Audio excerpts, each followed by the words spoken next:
Amen.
avait déjà annoncé. Et de même, Jonas a fait 3 jours. Il a 3 nuits dans le corps du poisson. Le fils de l'homme a fait 3 jours et 3 nuits dans le ventre de la terre. Il avait déjà annoncé à Sambola. Il dit détruisez ce temple. Et j'ai le pouvoir. Il préparait déjà les esprits des gens. Pour ne pas que sa mort puisse scandaliser les gens. Il avait déjà averti. Il devait même sa mort spéciale. Le jour où on le crucifie, ils avaient l'habitude de crucifier les gens. Mais ce jour-là était un jour spécial. Pourquoi? Le monde entier a bouché. Les rochers se sont fondus. Le soleil a refusé de briller. La terre a dit non. C'est une journée spéciale. On va le mettre aussi dans une tombe spéciale. La tombe d'un patron. Joseph d'Arimathée. Il avait déjà préparé sa tombe. C'était pas pour lui. C'était pour un personnage. On met Jésus là-bas. On met les cartes. Parce que les pharisiens, les chrétiens, avaient peur de Jésus. Ils ont dit, bon, comme on a eu là, il ne faut pas qu'il revienne. Il faut mettre la pierre, il faut mettre les cartes. Quelqu'un pour lui déjà mort. Il est pour lui déjà mort. Au lieu de mettre seulement la pierre, il s'est dit, quand on le connaît là, la pierre il peut rouler. On doit mettre les cartes.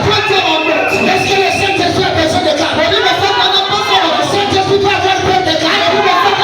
Le Saint-Esprit c'est l'esprit inquisiteur. Si vous fermez les portes, il y a un passage obligatoire.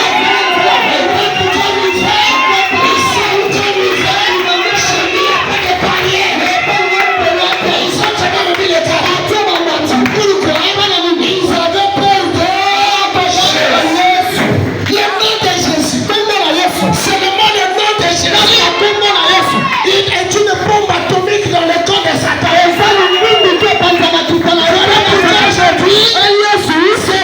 Aujourd'hui, certaines églises n'ont plus parlé de Jésus.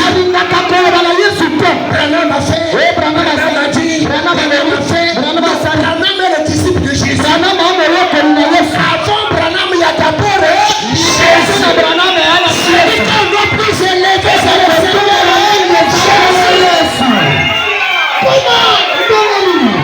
voilà pourquoi les églises sont devenues la chaleur du Saint-Esprit. On doit prêcher Jésus. Branham est le serviteur de voilà là où les gens nous confondent.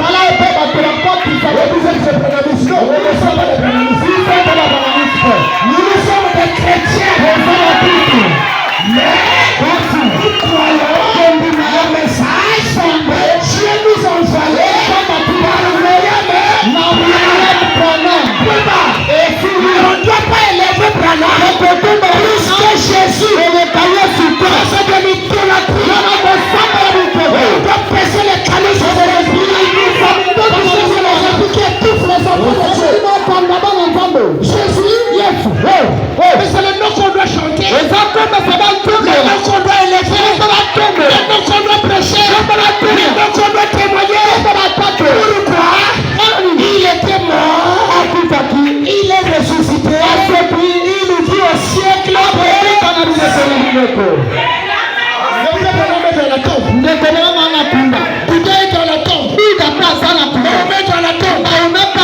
Même ton grand magicien.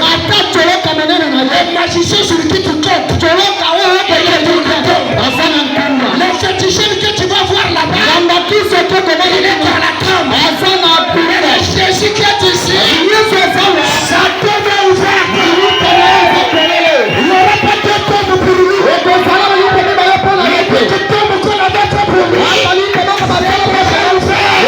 Elle sera ouverte jusqu'à parce que Jésus-Christ est le chemin, la vérité et la vie. Il ne mourra plus jamais.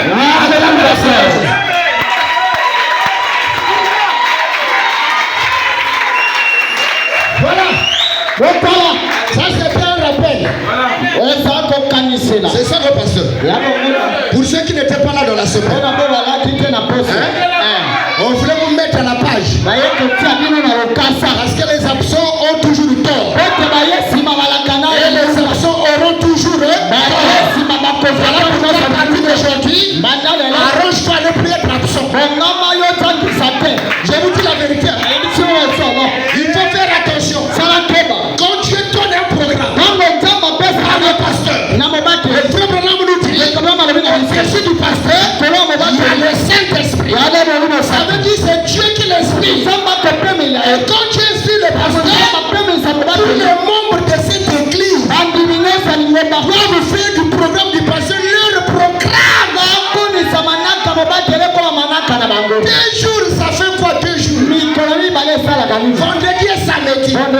Si tu rentres, tu rates tes affaires là-bas. Vous allez ignorer l'invitation de Jésus. Ça fait quoi? Le rendez-vous de Jésus. Le rendez-vous de Jésus. Toi, tu négliges ça. Là où tu étais parti là-bas. Sincèrement, avec ton cœur en place. Vendredi et samedi, quand tu es parti, tu as eu quoi de bon? Moi, je suis comme ça. Il faut apprendre à me connaître. Il y aura un temps où je viendrai prêcher ici même un mois. C'est chez moi ici à Santa Monica. Quand le pasteur reçoit l'inspiration et qu'il publie cela, son église doit le soutenir. Être là avec le pasteur. C'est pas que le pasteur est là. Il se passe seul. Il monte pour chanter. Il vérifie là-bas. Ça doit changer. Est-ce que vous dites amen? Est-ce que vous dites amen? Mais la parole c'est tout ça, non? Le pasteur doit se concentrer là-bas. Il veut venir apporter la parole. Il n'est pas là pour venir chanter. Pour vérifier ceci. Non, ça c'est pas s'arrêter. Est-ce que nous avons dit amen? Maintenant écoutez le rôle du pasteur. Dans la commission de Moïse, et vous en faites avec pas le temps. Au paragraphe 46, il dit maintenant, la seule chose que vous avez à faire, c'est stimuler la foi des gens. Afin qu'ils puissent voir la volonté de Dieu de les guérir. Maintenant,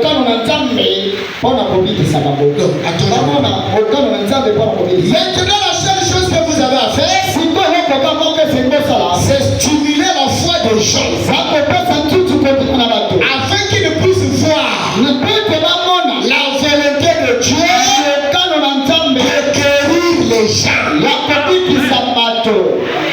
Là, il s'adresse aux prédicateurs, aux ministres, aux pasteurs. Leur travail, c'est remuer ta foi, réveiller ta foi, pour que tu puisses voir la volonté que Dieu a. Vous avez compris? Le prédicateur, il réveille ta foi.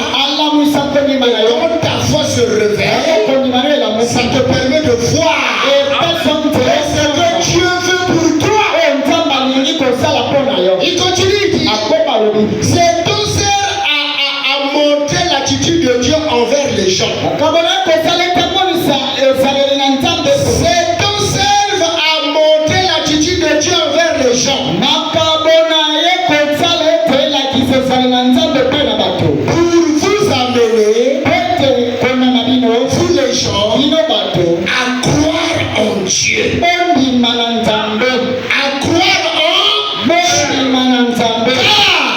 Si vous n'avez pas assez de foi pour croire pour votre propre corps malade, comment aurez-vous assez de foi pour l'enlèvement? Nous sommes dans l'âge où nous attendons l'enlèvement. La foi est graduée. Amen.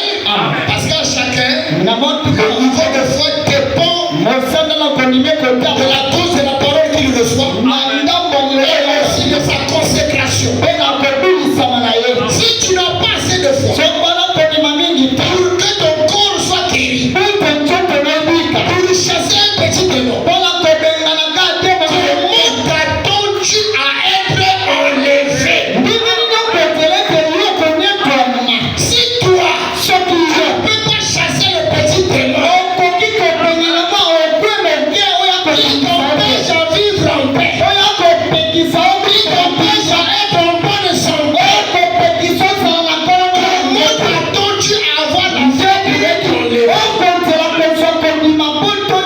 Voilà pourquoi la parole veut choquer ton esprit. Toi qui attends l'enlèvement, tu dois déjà commencer à faire les exercices. Avant d'arriver au bac, mais il faut commencer par le CP, non? C'est pas la vérité. On commence par le CP jusqu'à ce que tu arrives au bac. Toi tu attends l'enlèvement. Tu n'arrives pas à t'exercer d'abord avec les petits exercices là de malade, des petits démons. Ça c'est les petits exercices. Est-ce que quelqu'un peut dire amen? La maladie est un exercice de débutant. Qu'est-ce qu'on nous a dit? Voici les miracles qui accompagneront les pasteurs qui auront cru, les diacres qui vont croire, qui accompagneront lesquels? Celui. Donc celui-là est les femmes aussi. Maman, quand l'enfant est malade à la maison, la parole te donne le pouvoir de chasser les démons. Avant d'appeler son papa, appelle d'abord son vrai papa. Celui-là est un figurant seulement. Le papa de tes enfants, c'est le Seigneur. Est-ce que quelqu'un peut dire amen? Voici les miracles qui accompagneront ceux ou celles qui auront cru. Est-ce que vous dites amen? Nous allons prier pour les malades. La foi d'Abraham, c'est Péchons 55. Paragraphe 44. Les athées peuvent se lever. Les athées, les athées peuvent se lever. Les scribes peuvent se tenir là. Les scribes peuvent se tenir là. Les âges peuvent passer. Les âges peuvent passer. Les âges peuvent passer. Mais le Dieu Tout-Puissant est toujours Jéhovah. Tout ce qui existe dans le temps peut passer. Mais le Dieu Tout-Puissant, il reste toujours Jéhovah.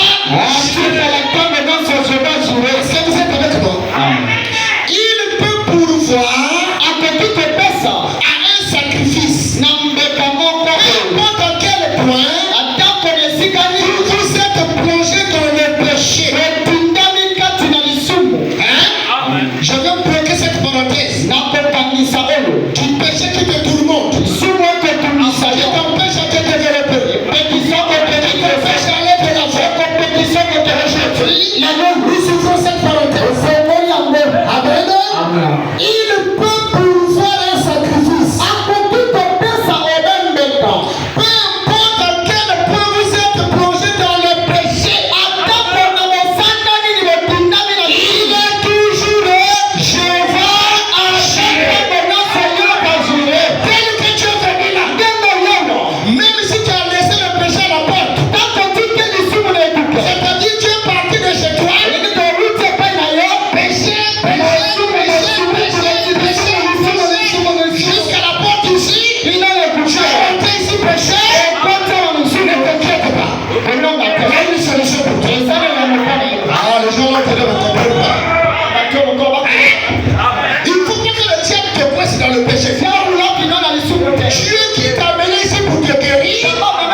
X, Y peut résoudre. En quoi il est Dieu?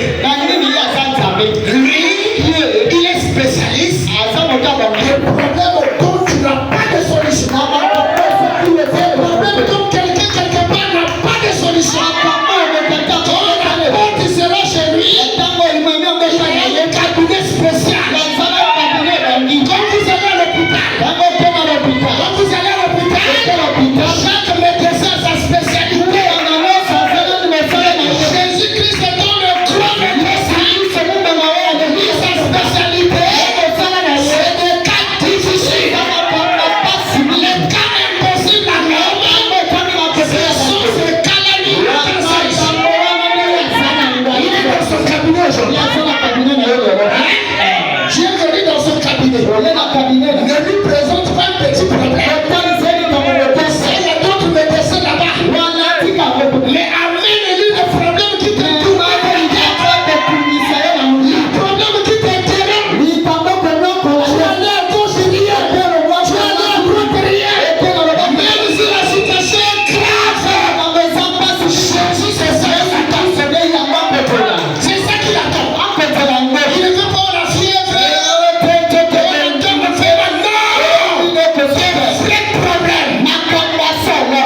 aujourd'hui est pardonné. Si tu as péché hier, aujourd'hui, moi je veux être. Si tu as péché hier, aujourd'hui, je veux être. Si tu as sauvé hier, aujourd'hui, je veux être sauvé.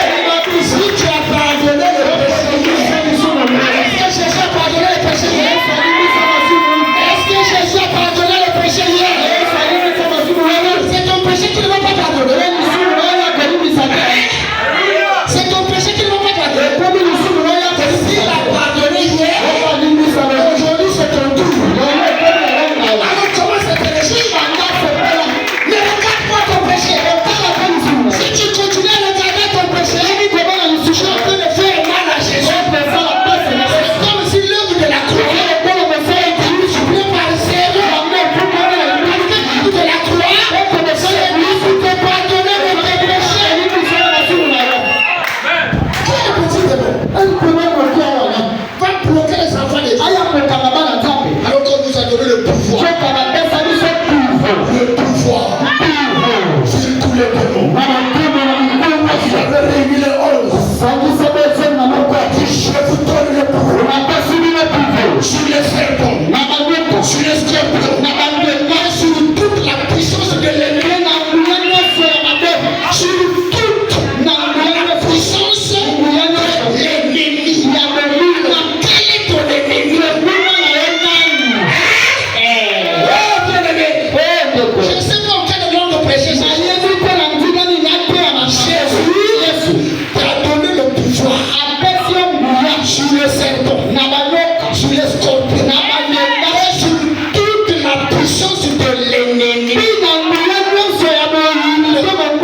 J'étais atteint de la paralysie. Je suis allé au CHU. Pas de solution. Je suis allé à l'hôpital Makelekele. Pas de solution. Nous sommes allés chez les Chinois quelque part. Pas de solution. Mais un jour, j'étais dans ma chambre. À côté de chez moi, à l'époque, il y avait une église de Ngunza. J'avais prêché là-bas pendant 6 mois. Prêché partout. J'avais prêché là-bas. Et comme j'étais malade, on m'avait demandé d'être seulement dans la chambre. Je ne devais pas être là où il y a le bruit, ni là où il y a le soleil. Même le téléphone, je ne pouvais pas prendre. Alors j'étais en train de prier. J'ai dit Seigneur, je suis né normalement. Et finalement, je deviens paralysé. Pourquoi de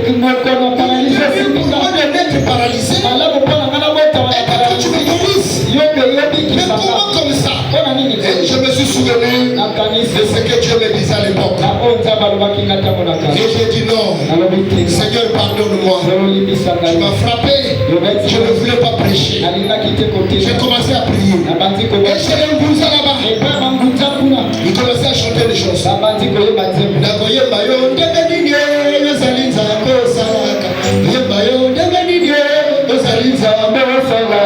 aussi dans la chambre, je me suis mis debout. Je commençais à chanter.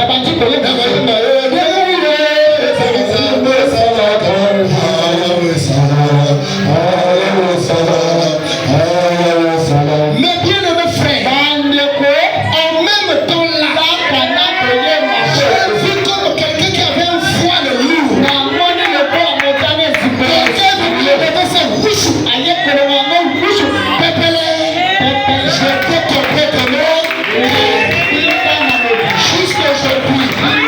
Quand vous me voyez là, vous pouvez voir que quelqu'un a été paralysé. Ça c'est juste un témoignage. C'est pour te dire, s'il m'a guéri de la paralysie, c'est pour que je puisse venir te parler.